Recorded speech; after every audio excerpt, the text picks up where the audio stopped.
Models of teaching के बारे में। शिक्षण के क्या मॉडल हैं, कि जो पढ़ाने का जो तौर तरीके होते हैं, जो पढ़ाने का शिक्षण का जो ढांचा है वो कैसा होगा। तो जो सीखने वाला है उस पर डिपेंड करता है जो शिक्षण का मॉडल होगा, कि सामने सीखने वाला कौन है, स्टूडेंट का जो लेवल ऑफ नॉलेज है या फिर जो उसका बौद्धिक स्तर है, उसके हिसाब से जो शिक्षण का ढांचा तैयार होता है उसको बोला है मॉडल्स ऑफ टीचिंग। कि model of teaching are really models of learning. कि क्या है ये, जो सीखने के मॉडल हैं वही क्या है, मॉडल्स ऑफ टीचिंग, कि उसी के ऊपर निर्भर है। डिजाइन डिजाइन किए गए हैं to help students acquire knowledge, information, ideas, skill, values and ways of thinking. तो it is a description of the learning environment, कि जो सीखने का जो माहौल बनता है, टीचर जो माहौल बनाता है क्लासरूम में सीखने का, ठीक है, वो इसी में इंक्लूड होता है मॉडल ऑफ टीचिंग में।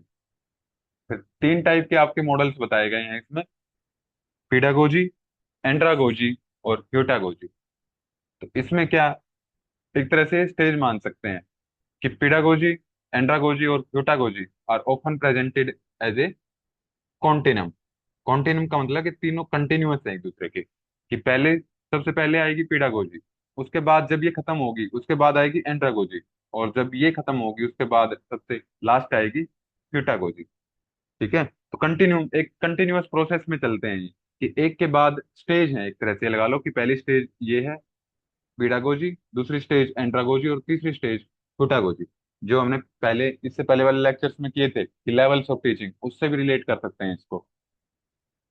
तो एज द लर्नर मैच्योर्स, कि जैसे जैसे जो सीखने वाला शिक्षार्थी है वो मैच्योर होता है, they transition from pedagogy to andragogy and finally to heutagogy. कि पहले वो पीडागोजी की स्टेज में होता है, जब वो धीरे धीरे मैच्योर होगा तो फिर वो एंड्रागोजी में प्रवेश करेगा, और एंड्रागोजी के बाद फाइनली वो प्यूटागोजी के स्टेज पर पहुंच जाता है। तो एक एक करके देख लेते हैं इनको। कि पीडागोजी, इसको चिल्ड्रंस लर्निंग भी बोलते हैं। ठीक है, जो हमने पीछे किया था मेमोरी लेवल, उससे भी कोरिलेट कर सकते हैं इसको, मेमोरी लेवल ऑफ लर्निंग।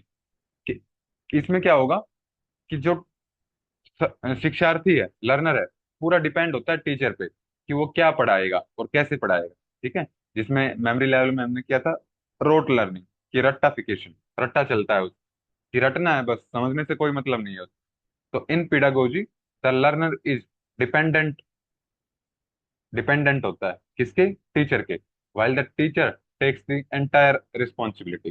तो टीचर पे डिपेंड होता है और टीचर की सारी जिम्मेदारी होती है इसमें। ठीक, तो इसीलिए इसको टीचर सेंटर्ड अप्रोच भी बोलते हैं, क्योंकि जो सारी जिम्मेदारी है, स्टूडेंट अच्छा रिजल्ट लेके आएगा, टीचर को बोलेंगे कि आपने अच्छा पढ़ाया है, बुरा लेके आएगा टीचर को बोलेंगे कि आपने खराब पढ़ाया। ठीक है, तो ये टीचर सेंटर्ड अप्रोच भी बोलते हैं पीडागोजी को। ठीक है, और पीडा वर्ड आया है एक तरह से पीडिया से। पीडिया का वर्ड ही मतलब है बच्चे। ठीक है, तो इससे समझ सकते हैं, ये समझने के लिए कि पीडा और पीडिया लगभग सेम जैसे हैं ये, तो इससे समझ सकते हैं कि जो बच्चों की लर्निंग होगी वो क्या किस में आएगी, पीडागोजी में। तो pedagogy as a conventional approach is also called as the art and science of teaching। कि शिक्षण की कला और विज्ञान भी बोला जाता है इसको, क्योंकि स्टार्टिंग स्टेज है बिल्कुल, कि बच्चे का बौद्धिक स्तर उतना नहीं है, सोचने और समझने की जो क्षमता है अभी उतनी डेवलप नहीं हुई है बच्चे में। ठीक, उसको भी सिखाना तो एक आर्ट है ये, एक विज्ञान है। तो उनको भी हम अगले स्टेज तक, एंड्रागोजी तक लेके चले जाएं, वहां तक उनका बौद्धिक स्तर डेवलप कर दें उसके लिए, तो ये क्या है, अपने आप में एक आर्ट है और साइंस है। ठीक, इसके बाद है एंड्रागोजी, इसको अडल्ट अडल्ट लर्निंग भी बोल सकते हैं, जिससे कौन सा, अंडरस्टैंडिंग लेवल जो हमने किया था टीचिंग का, उससे कोरिलेट कर सकते हैं इसको। कि अब जो बच्चा था अब वो मैच्योर हो गया है, ठीक है, अडल्ट स्टेज में आ गया है वो, उसका बौद्धिक स्तर पहले से बढ़ गया है। अब क्या होगा, वो खुद ब खुद सीख सकता है, कि लर्नर हैज मोर इंडिपेंडेंस। अब वो स्वतंत्र है, अपने आप से वो सेल्फ स्टडी कर सकता है। ठीक है, टीचर का रोल क्या रहेगा इसमें, बस वो गाइड का काम करेगा, कि बस वो गाइड करेगा कि आपको पढ़ना कैसे है टॉपिक, क्या पढ़ना है ये आपको पहले से पता होगा, ठीक है। कैसे पढ़ना है ये टीचर बताएगा। तो इसीलिए इसको स्टूडेंट सेंटर्ड अप्रोच भी बोला बोला जाता है इसको, एंड्रागोजी को। और इसमें क्या होगा, learner is mostly self directed, कि अपने आप से वो प्रेरणा लेता है, खुद को डायरेक्ट करता है कि आज मैंने ये टॉपिक पढ़ना है, कल वो पढ़ना है, ठीक है, खुद डायरेक्ट करता है। बस टीचर गाइड करता है कि आपको पढ़ना है ऐसे, डायरेक्शन नहीं देता टीचर इसमें। He is mostly responsible for his own learning, ठीक है। तो उसमें जो पीडागोजी थी उसमें टीचर रिस्पॉन्सिबल था उसके रिजल्ट के लिए, उसके अच्छे के लिए बुरे के लिए, इसमें ये खुद जिम्मेदार होता है अपनी सीखने के लिए। फिर इसके बाद आता है लास्ट ह्यूटागोजी, कि एंड्रागोजी से भी थोड़ी सी एडवांस स्टेज, ऊपर की स्टेज, कि सेल्फ डिटरमाइंड लर्निंग, ठीक है। तो ये वर्ड इसमें याद रखना है कि इसमें क्या होगा, कि जैसे, और कोरिलेट किससे कर सकते हैं, पहले तो इसको reflective level, reflective level of teaching से इसको कोरिलेट कर सकते हैं।